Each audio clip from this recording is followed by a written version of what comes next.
Morjesta vaan rakkaat YouTuben katselijat. Pikkusen tämmöstä videon tynkää tässä, että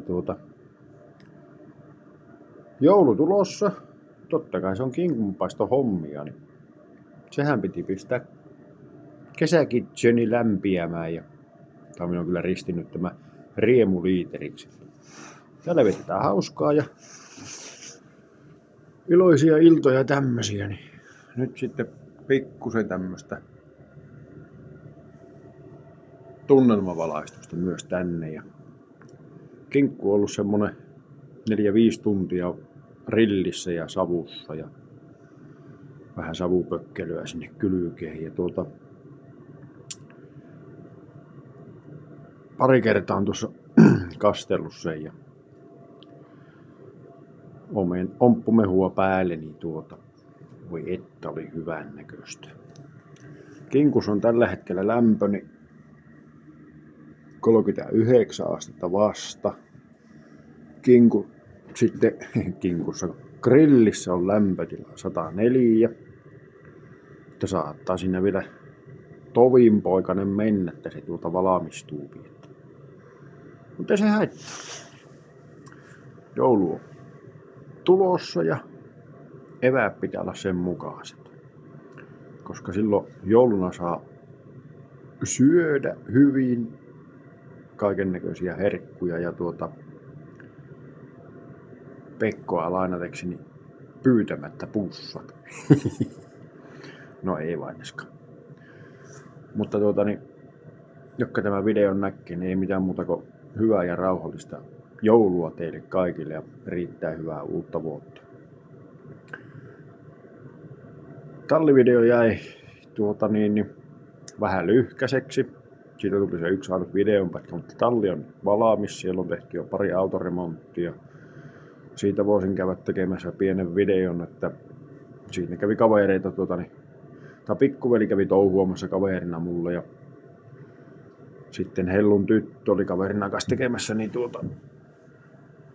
en viittinyt edes kysyä niitä, että haluaako ne YouTubeen tai kuvia tai tämmösiä, niin siinä oikeastaan itse en kerennyt oikeastaan olla mitään muuta kuin vähän päällysmiehenä, kun käsi on edelleenkin paskana ja uudeksi vuodeksi mennään kuitenkin sitten leikkauspöydälle. Että niinkin hyvin menee tämä homma. Joulun saa olla kotona, mutta uusi vuosi ollaan Oulussa leikkauspöydässä. Pöydällä. Niin semmonen homma tuli tänään. Että jos ensi vuoden saisi olla sillalla, että ei tarvitsisi perskettivieköä sairastaa yhtään lentsuja ja näitä, mutta tänä vuonna kuitenkin niin alkuvuodesta vatta sekaisin paskana. Sitten todettiin, kun se siitä selvisi, että mikä siinä on krooninen paksusuolentulehus. No, lääkkeitä syödään lopuikää. Niin 40, niin joka aamu kouraallinen lääkkeitä. Sitten tämä niskavaiva, että käsi on paskana.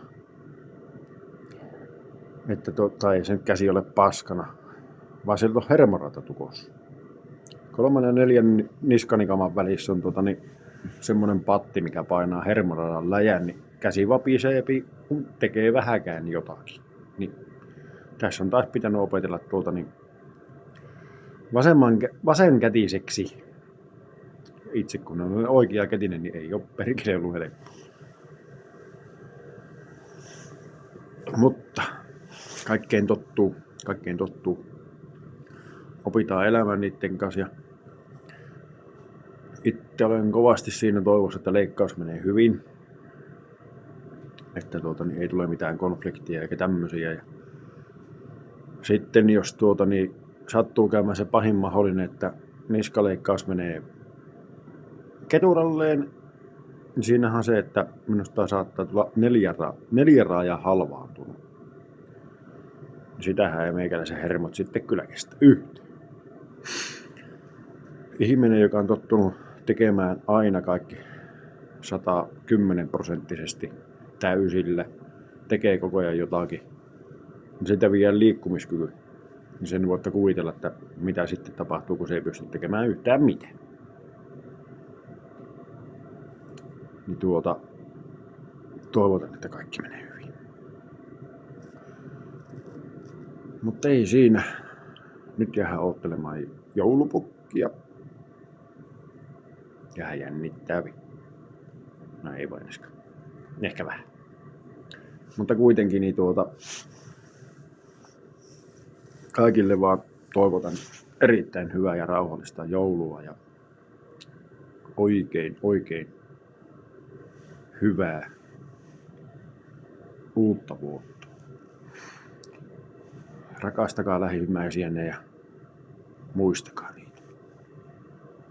Ystäviä ja sukulaisia, niin niitähän ei voi valita.